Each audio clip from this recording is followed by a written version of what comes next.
Selamat datang dan selamat berjumpa bersama saya Rustam Silain. Dalam video hari ini saya akan menyampaikan sekilas tentang fraud dan investigasi fraud yang terjadi dalam perusahaan, khususnya perbankan.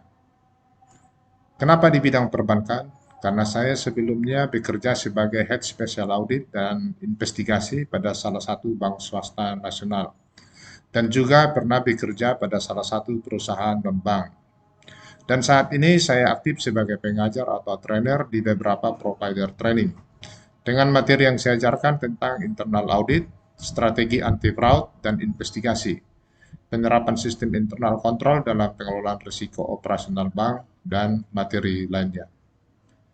Bapak Ibu yang saya hormati, di sini saya akan menyampaikan fraud dan investigasi fraud. Apa itu fraud? Fraud adalah suatu kecurangan atau tindakan penipuan yang dilakukan oleh satu orang atau lebih untuk mendapatkan keuntungan pribadi. Fraud dan error adalah dua jenis kesalahan yang sering terjadi dalam proses akuntansi. Error tidak adanya unsur kesengajaan, sedangkan fraud terjadi karena adanya unsur kesengajaan. Dengan demikian, di sini perlu ada pembuktian. Nah, siapa yang bisa membuktikan ini adalah tugas dari seorang investigator. Nah, investigator itu adalah melakukan pembuktian terhadap suatu kejadian.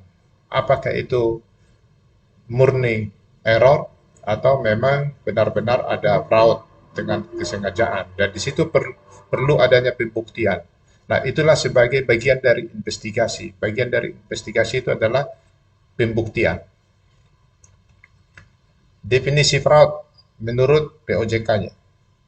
Fraud adalah tindakan penyimpangan atau kelalaian dan atau pembiaran yang sengaja dilakukan untuk mengelabui, menipu atau memanipulasi bank, nasabah, atau pihak lain yang terjadi di lingkungan bank dan atau menggunakan sarana bank sehingga dapat mengakibatkan bank, nasabah, atau pihak lain menderita kerugian dan atau pelaku fraud memperoleh keuntungan keuangan baik secara langsung maupun tidak langsung.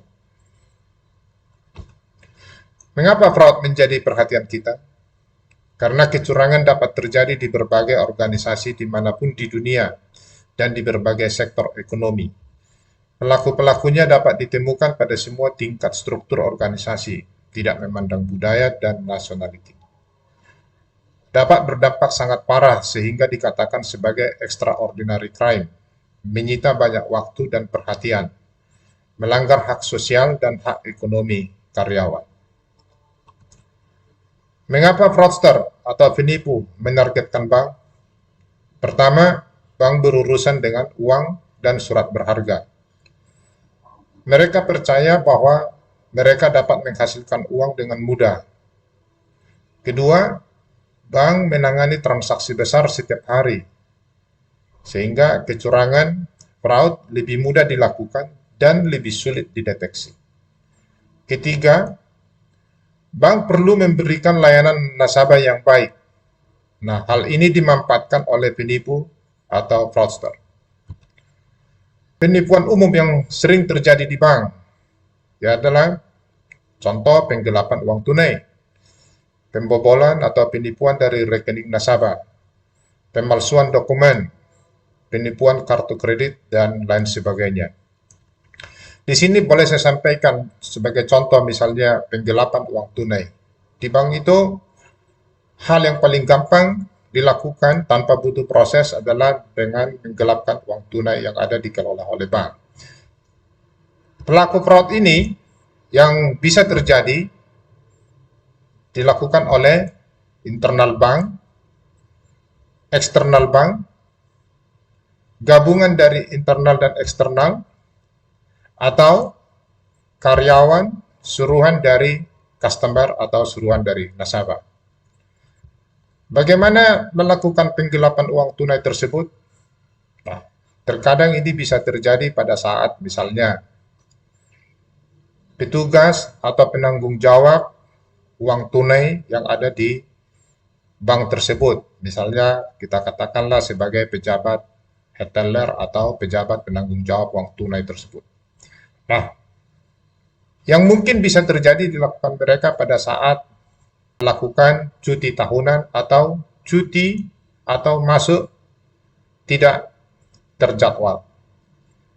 Mereka melakukannya dengan cara selama dia bertransaksi, selama dia bekerja dalam tahun satu periode tertentu, dia sebagai teller sudah mengambil sebagian uang tersebut dengan cara mencicil. Misalnya dalam satu hari ini dia bisa ngambil misalnya bawa pulang ke rumah atau ada urusan pribadi yang lain dibawanya 10 juta, 5 juta. Nah, demikian yang dilakukan dia sampai dia bisa mendapatkan misalnya sampai 50 juta atau 100 juta. Nah, pada saat dia mau mengajukan cuti sebulan atau 2 minggu, dia mengajukan cuti karena dia sudah mempunyai target bahwa dia sudah mendapatkan uang yang dia gelapkan sekitar misalnya 100 juta. Nah, dengan harapan nanti dia akan mencoba meyakinkan kepada pengganti pejabat penggantinya pada saat melakukan serah terima fisik uang tunai kepada pejabat pengganti, harapan dia adalah penggantinya tidak melakukan penghitungan serah terima uang secara detail, secara rinci, tapi dengan saling melakukan saling percaya, dengan menandatangani berita acara serah terima. Demikian yang dilakukan dia. Tapi nanti pada saat dia masuk kembali bekerja setelah selesai menjalani cuti atau karena cuti mendadak tanpa terencana, dia akan melakukan perhitungan uang secara detail dari pada saat melakukan serah terima dari pejabat pengganti. Di sini akan ketemu nanti apakah terjadi selisih kurang atau selisih lebih atau klop.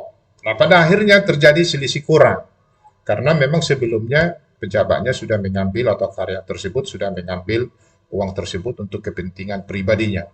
Nah, dengan terjadi selisih kurang, misalnya selisih kurang 100 juta, dan hal ini menjadi tanggung jawab siapa? Tanggung jawab pejabat pengganti tersebut. Nah, hal-hal seperti ini. Nah, bagaimana kita melakukan pencegahan terhadap seperti ini? Nah, di sini kita harus benar-benar pada saat terjadi serah terima harus dilakukan perhitungan fisik uang tunai secara detail.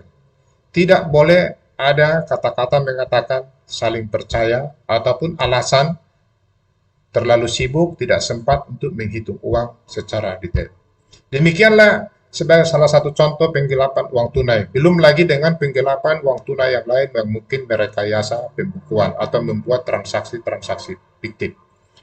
Nah, penipuan yang berikutnya adalah dengan mengambil uang dari rekening nasabah. Oleh siapa? Bisa saja oleh internal karyawan, bisa juga oleh kuasa nasabah. Nah, di sini kita ambil contoh misalnya kalau pelakunya itu adalah dari internal bank. Bagaimana dia melakukan penipuan? Yaitu adalah sebagai contoh dengan cara pada saat nasabah membuka rekening tabungan atau rekening deposito di bank. Di sini bisa pembukaan rekening dilakukan di kantor bank, bisa juga dilakukan di kantor atau di rumah nasabah atau customer. Nah, hal ini yang dimanfaatkan oleh si karyawan atau petugas bank apabila dilakukan pembukaan rekeningnya di tempat nasabah. Nah, apa yang dilakukan oleh si pelaku? Yaitu dengan cara misalnya menukar kartu ATM nasabah, yang seharusnya kartu ATM yang diserahkan kepada nasabah adalah kartu ATM-nya dia, ATM yang dibuka tersebut. Tapi dalam perjalanannya, pada saat menyerahkan kartu ATM ke nasabah yang diantar karyawan ke rumah nasabah atau ke kantor nasabah, yang diserahkan itu adalah kartu ATM yang sudah expired atau kartu ATM yang tidak bisa digunakan kembali, tidak bisa digunakan oleh nasabah. Nah, sedangkan kartu ATM yang terkonek ke rekening nasabah telah dikuasai oleh si karyawan. Jika kartu ATM diantar ke kantor, ke rumah atau ke kantor nasabah, maka harus dilakukan konfirmasi sebelum dilakukan aktivasi kartu ATM-nya. Nah, di sini yang terkadang sering salah pada saat melakukan konfirmasi kepada nasabah. Nah, pada Saat melakukan konfirmasi, ternyata petugas bank melakukan konfirmasi dengan menggunakan kalimat tertutup. Contoh sebagai berikut. Selamat pagi Bapak Ibu. Bapak Ibu sudah menerima kartu ATM. Nasabah akan menjawab, sudah. Nah, di sini begitu menerima jawaban sudah, si karyawan langsung mengaktifasi rekening ATM tersebut. Sehingga dengan kartu ATM sudah terkonek ke rekening nasabah, secara otomatis pelaku bisa mengambil uang dari rekening nasabah tersebut. Karena kartu ATM yang terkonek kepada rekening nasabah telah dikuasai oleh pelaku. Nah, seharusnya bagaimana mencegah supaya tidak terjadi penyalahgunaan kartu ATM tersebut? Petugas bank harusnya melakukan konfirmasi terhadap nasabahnya dengan menggunakan kalimat terbuka, yaitu dengan menyampaikan selamat pagi, selamat siang Bapak Ibu, apakah Bapak Ibu telah menerima kartu ATM? Jika dijawab nasabah sudah, petugas bank harus meminta kembali, Bapak Ibu, tolong sebutkan 4 angka atau 6 angka digit terakhir dari nomor kartu ATM tersebut.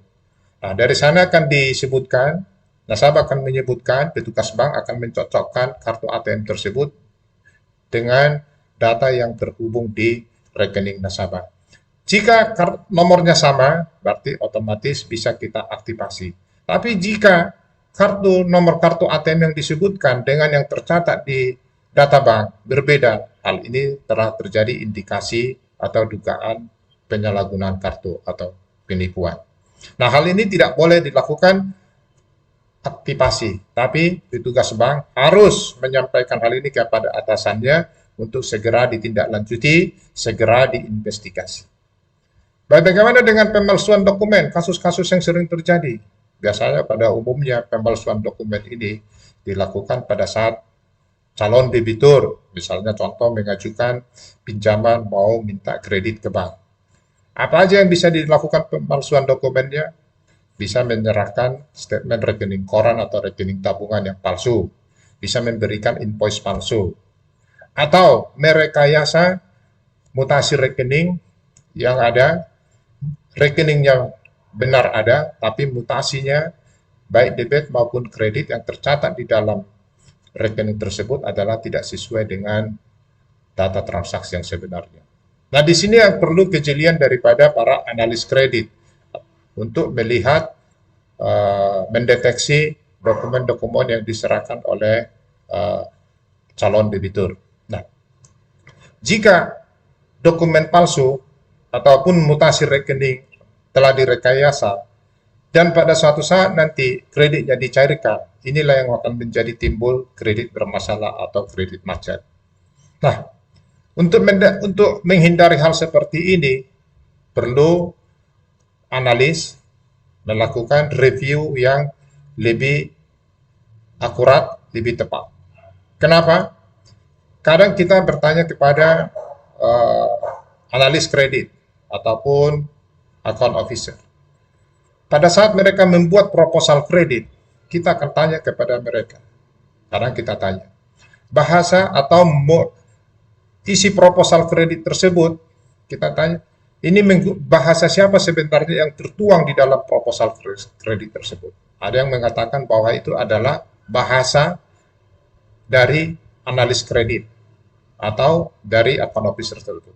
Tapi menurut kita yang sebenarnya itu adalah bahasa yang disampaikan atau hasil komunikasi yang dituangkan di dalam proposal kredit adalah bahasa dari calon debitur. Itu kan dari hasil wawancara calon debitur tersebut. Nah, itulah yang dituangkan di dalam proposal kredit. Yang ditulis ada modus operandinya dan segala macamnya.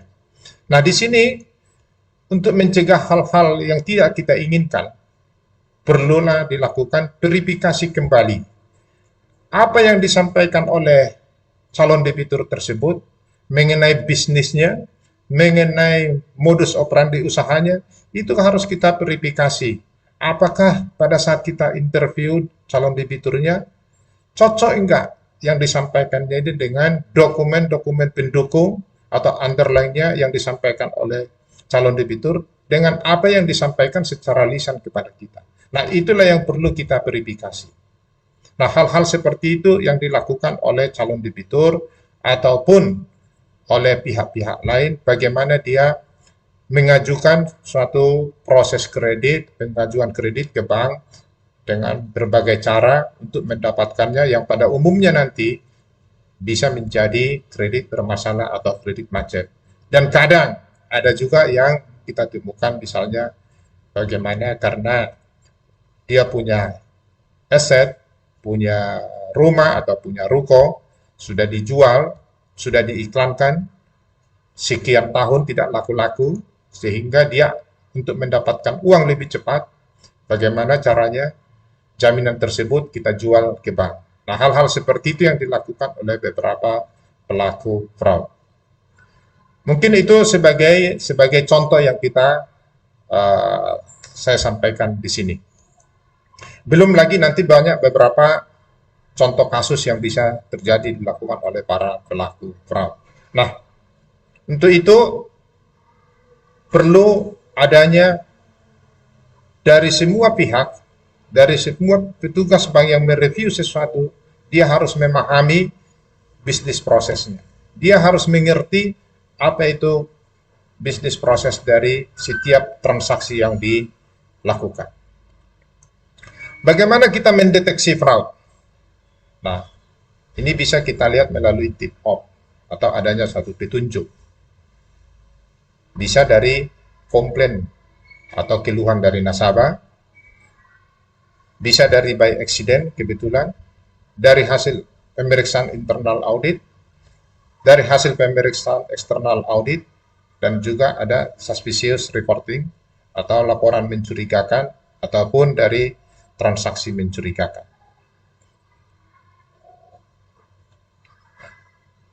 Apa sih faktor pemicu fraud tersebut? Ada 3 faktor pemicu fraud, yaitu adanya pressure atau tekanan, adanya opportunity atau kesempatan, dan adanya rasionalisasi pembenaran. Pressure itu atau tekanan pada umumnya muncul karena adanya kebutuhan yang mendesak atau perasaan yang timbul dalam hubungannya antara seseorang dengan tempatnya bekerja, di mana pelaku tidak mendapatkan jalan keluarnya. Misalnya masalah keuangan, hidup melebihi kemampuan, banyak hutang, kebutuhan tidak terduga, tekanan istri atau suami, kondisi lingkungan, kondisi keluarga. Adanya sifat buruk, misalnya dia sebagai penjudi, pemabuk, narkoba, atau poligami. Ketidakpuasan kerja, kurang perhatian dari atasan, suasana kerja yang buruk, hubungan yang buruk, tidak puas, terancam PHK. Faktor pemicu berikutnya yang nomor 2 adalah opportunity. Kesempatan melakukan kecurangan umumnya diakibatkan dari lemahnya kontrol internal atau budaya kerja yang terlalu mempercayai seseorang serta pelaku berpikir bahwa fraud yang dilakukannya kecil kemungkinan terdeteksi. Nah, di sini para pelaku fraud pada umumnya dia mempelajari SOP yang ada dalam perusahaan. Karena semua SOP yang dibuat oleh perusahaan kemungkinan pasti ada loophole atau celah untuk melakukan fraud. Faktor pemicu yang ketiga adalah rasionalisasi, kemampuan seseorang untuk membenarkan tindakannya. Umumnya pelaku mengatakan bahwa tindakannya bukan merupakan suatu kejahatan, tetapi karena pelaku merasa telah berjasa pada perusahaan. Nah, perlu dibutuhkan pengendalian fraud, yaitu dengan 4 pilar pengendalian fraud, yaitu pilar pertama pencegahan, pilar kedua deteksi, pilar ketiga investigasi, pelaporan, dan sanksi. Dan pilar keempat pemantauan, evaluasi, dan tindak lanjut. Nah, untuk membahas ini, mau pilar 1 pencegahan, pilar 2 deteksi, pilar ketiga investigasi, dan sampai ke pilar 4, saya akan hadir lagi nanti di dalam video-video berikutnya untuk membahas pilar 1, pilar 2, dan seterusnya. Rumus fraud atau kecurangan boleh saya sampaikan di sini adalah K sama dengan N tambah K kurang K. K sama dengan N. K di sini yang pertama adalah kecurangan atau fraud, sedangkan N-nya adalah niat. Ditambah K, K di sini adalah kesempatan. Nah, niat di sini kita nggak bisa hilangkan, tapi kalau kesempatan atau opportunity bisa kita hilangkan. Dengan apa? Dengan K satu lagi, yaitu kontrol. Yaitu kontrol. Nah, kalau kita sudah bisa membangun internal kontrol yang efektif dan efisien, maka kesempatannya bisa kita hilangkan. Dengan hilangnya kesempatan, maka kecurangan itu sama dengan niat. Kalau hanya niatnya yang ada, kesempatan pelaku sudah nggak ada, berarti sama sekali fraud tidak akan terjadi. Nah, yang menjadi pertanyaan, bagaimana kita membangun internal control yang efektif dan efisien? Jangan terlalu teoritis. Contoh, kalau terjadi suatu kecurangan atau suatu kasus di satu tempat, oh, Bank A bobol, Bank B bobol. Nanti para pengamat biasanya kadang mengatakan, oh internal kontrolnya lemah, internal kontrolnya harus diperkuat, harus dibangun yang sistem yang bagus. Itu kan semacam teorinya. Bagaimana dengan prakteknya? Nah, ini yang harus dibenahin, dibuat dengan sistem yang bagus. Saya ambil satu contoh. Kalau di bank misalnya, contoh, customer service. Kalau kita Bapak Ibu pergi ke salah satu bank, di depan itu di lobi bank, mungkin Bapak Ibu bisa menemukan 2 atau 3 customer service. Kadang di belakang meja mereka ada box kecil tempat penyimpanan apa? Di situ akan disimpan kartu ATM, contohnya kartu ATM, terus buku tabungan dan dokumen lainnya dan lain-lain. Nah, yang menjadi pertanyaan, kalau masing-masing 3 orang CS tadi, setiap ada pembukaan rekening tabungan, sehingga akan diikuti dengan memberikan konek kartu ATM. Kalau 3 orang ini customer service mengambil semua dari satu box kartu ATM, setiap hari mengambil dari situ, bagaimana nanti pada akhir hari jika terjadi selisih? Siapa yang bertanggung jawab? Nah, di sini yang sering salah. Mereka akan menjawab, oh nanti tiga-tiganya akan bertanggung jawab. Kalau tiga-tiganya berjawab, berarti ada orang yang diuntungkan. Yaitu siapa? Mungkin salah satu dari 3 orang sudah melakukan suatu dugaan fraud.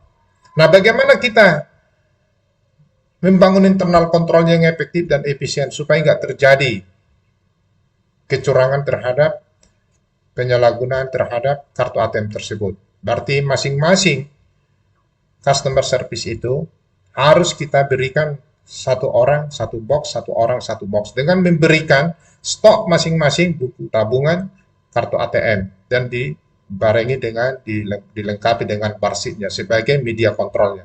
Seperti itulah contoh untuk membangun internal kontrol yang efektif dan efisien. Jadi kita kita tidak bisa hanya menyampaikan, oh ini internal kontrolnya lemah. Tidak seperti itu. Tapi harus diikuti dengan praktek yang bisa dilakukan mencegah fraud tersebut. Demikianlah pembahasan saya pada hari ini. Semoga ini bermanfaat. Terima kasih dan sampai jumpa kembali di video berikutnya.